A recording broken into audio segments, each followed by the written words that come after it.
Our group is made of Diana Avila, Julian Rodriguez, Saray Roa, and Vanessa Valencia, and me, Saray Caballero. The topic we're talking about is the racism in the United States. To start talking about this, we must define what is racism, what racism is, and its origin. Racism is a type of discrimination that occurs when a person or group of people feels hurted towards others for having different characteristics or qualities, such as the skin color, the language, or birth, among others. Regarding its origin, it arose in Western Europe in order to justify the supremacy of the white race over the rest of the humanity, and used from the last decades of the 19th century by European countries. The peripheral legacy of moments of colonial domination, genocide, and genociding in various parts of the world. It's relevant to clarify that there are different types of racism, but we're going to focus on biological racism, specifically against the black race. Before we continue with the apartheid. So the National Party passes 317 laws to legalize racism towards anyone who is not white. Just began the South African racial segregation system, known as apartheid, which in the African language means separation. The main consequence of the situation were the areas assigned to blacks rarely had electricity or water. Also the hospital for whites were the quality of any developing national, while those for black were poorly equipment, understaffing, and scarce relative to the population they served. In 1948, the National Party of South Africa won as electoral with only white could be voted and installed through a repressive racial segregation system against blacks. In 1952, Nelson Mandela organized on the violent civil disobedience campaign that earned him the first guarantee the education of the black schoolboy cost 10% of that of a white schoolboy. The high education was almost impossible to afford for the blacks.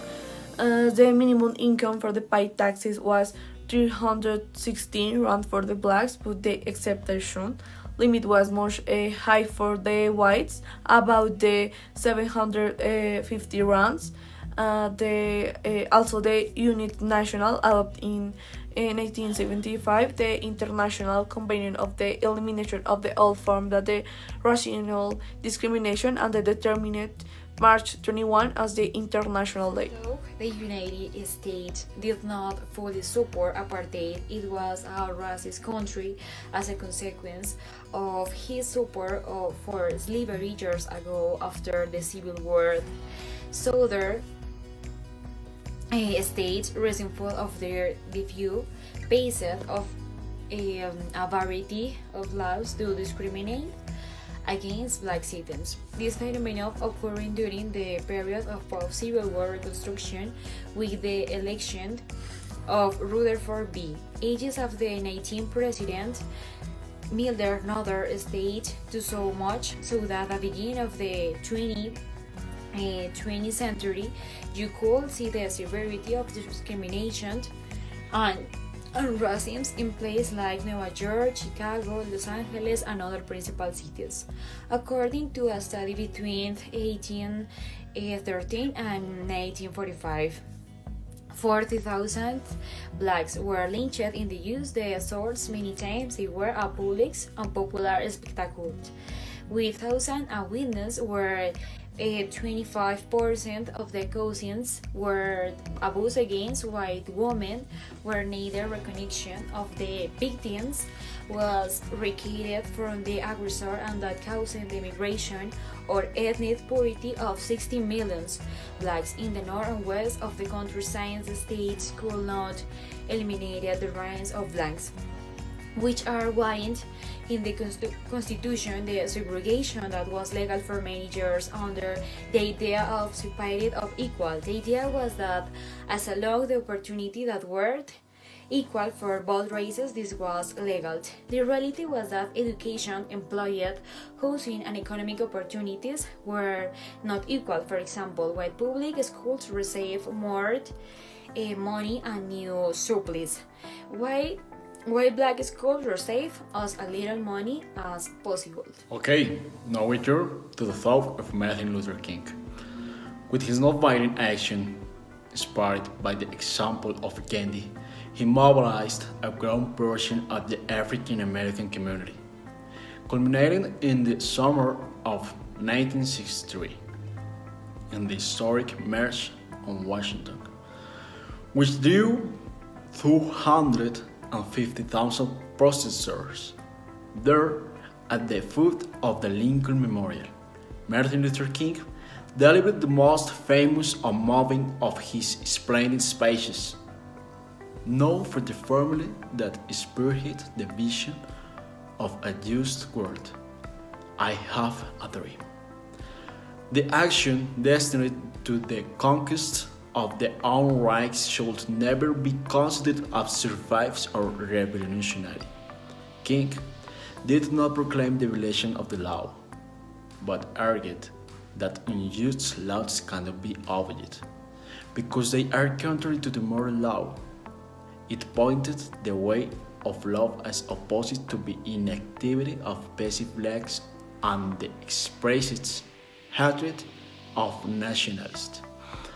And he heard that he had not been helped and understood but the right choice. I will tell you a little about the current context.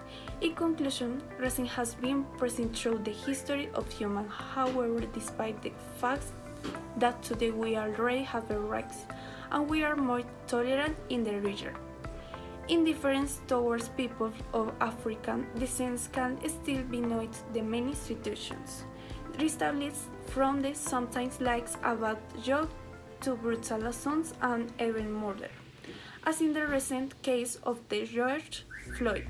With the supermates, the coup after equally worse case accumulate over time, and after what happened there were protests not only in the United States, but in many countries, clearly in resistance and outrage at the racism that still persists in the world. I recently read on the internet about the subject. The Secretary General of United Nations, Antonio Guterres, stated that we need to speak out against all expressions of racism and all cases of the racism behavior. The slogan that Black Lives Matter, with the recent strokes, the United States and the world is more than a slogan.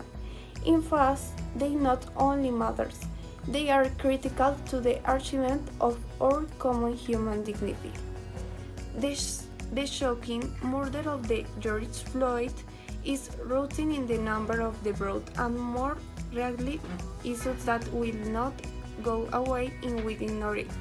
Then, it's this time for United Nations to intervene and act decisively to help put end of the systemic racism against people of the African descent and other minority groups through the developed and encouragement of the reason for human rights and human rights fundamental freedoms of the with decisions on the basis of race, sex, language, or religion, as stipulates an Article 1 of the Charter of the United Nations.